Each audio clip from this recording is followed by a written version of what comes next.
Hi, everyone. My name is Amy. I am the Legal Advocate Manager at the YWCA Spokane. I wanted to talk with you today about the new order that Governor Jay Inslee signed that allows for the release of inmates throughout the Washington state prison system. This order is due to COVID-19. They're trying to increase the distance between inmates to decrease the risk of infection or spreading of COVID-19. So this is a good thing, but it does have a impact on survivors of intimate partner domestic violence. Under this order, there are only specific inmates that are allowed to be released based on what they're charged with or why they are in prison.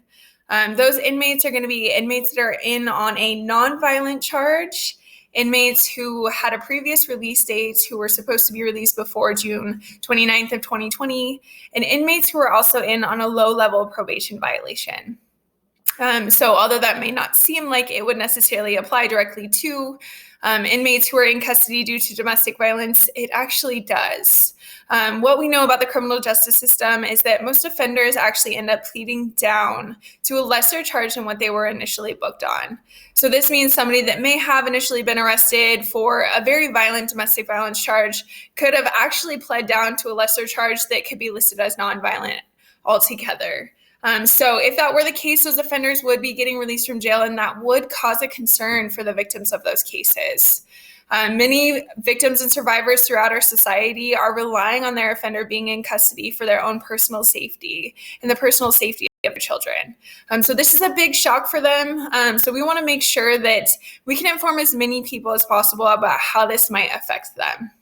Another exception under this is that under the nonviolent clause of this order, those who have been arrested on unlawful possession of a firearm are also allowed to be released from custody. They did deem that unlawful possession of a firearm is not a violent offense.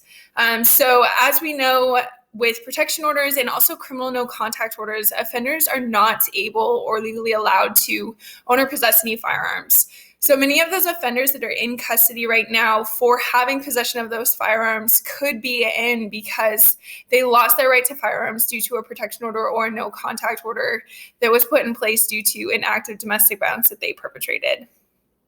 So one thing you can do to try to be very informed if you are a survivor of domestic violence and your offender is in custody is sign up for VineLink. It's VINELINK.com, and that is a notification system that will notify you in a couple different forms of communication when the offender is released from jail.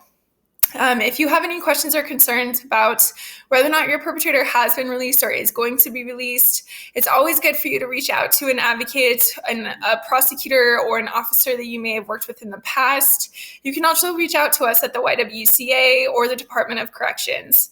Everybody's informed and trying to stay up to date on what's going on with this and how and who is getting released from the prisons in Washington state. If you have any questions, please feel free to reach out to us. We're happy to help you in any way we can. We do still have our services going at the YWCA, and in the Legal Advocacy Department, we can still talk with you and answer questions about protection orders if that's the next step you need to take if your offender is being released from custody soon. I hope that everybody out there has a good day. Thank you so much for listening to this video.